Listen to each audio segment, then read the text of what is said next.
Take a knee, soldier, and listen up. While you've been out looking for elbow grease, we've been pumping out some new content. Let's get to the goods.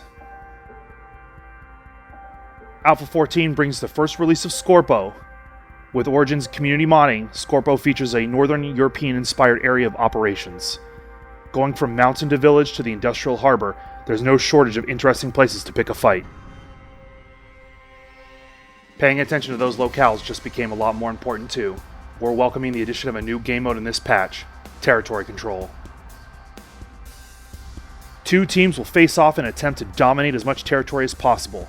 In order to capture territory, teams must maintain a connection to an established rear anchor point and adjacency to friendly territory. If a territory is cut off from the rest, your team will no longer be allowed to capture territory based off of that isolated hex until it is reconnected. Territory control should provide a more dynamic battlefield, requiring players to adjust strategies as they fight for control over the map. A new stomping ground isn't all that's coming.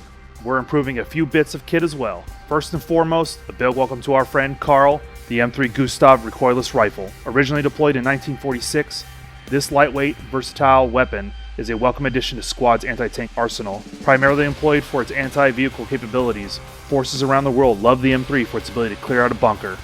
We suspect a few of you may as well.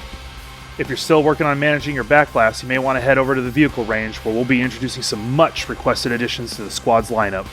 The long-awaited and much-demanded BMP-1 infantry fighting vehicle will be rolling out in Alpha 14. Originally designed in the Soviet era to meet the needs of a rapidly changing battlefield, this track beast is still in widespread use across the Russian Federation and other militaries today. Featuring an upper panel that's extremely difficult to penetrate with 50 caliber rounds, it should prove a formidable opponent even if affectionately known as a high-speed glass cannon. Still, with 73mm smoothbore cannon and complementary coaxial machine gun, militia and insurgent forces will find it can still make itself known on the battlefield. If you're looking for a little more armor, good old British engineering might just be the answer. The Challenger 2 main battle tank will be added to the arsenal with the Alpha 14 update. The Challenger 2 was completely overhauled from the previous generation, making it fully suited to take on the challenges of Squad's modern battlefield. Our implementation comes with the standard 120mm rifle tank round, unique among NATO forces, and we've added an M240 Crows as well as smoke rounds to provide cover should you find yourself faced with an inescapable situation. Vehicle crews aren't the only ones getting a little love.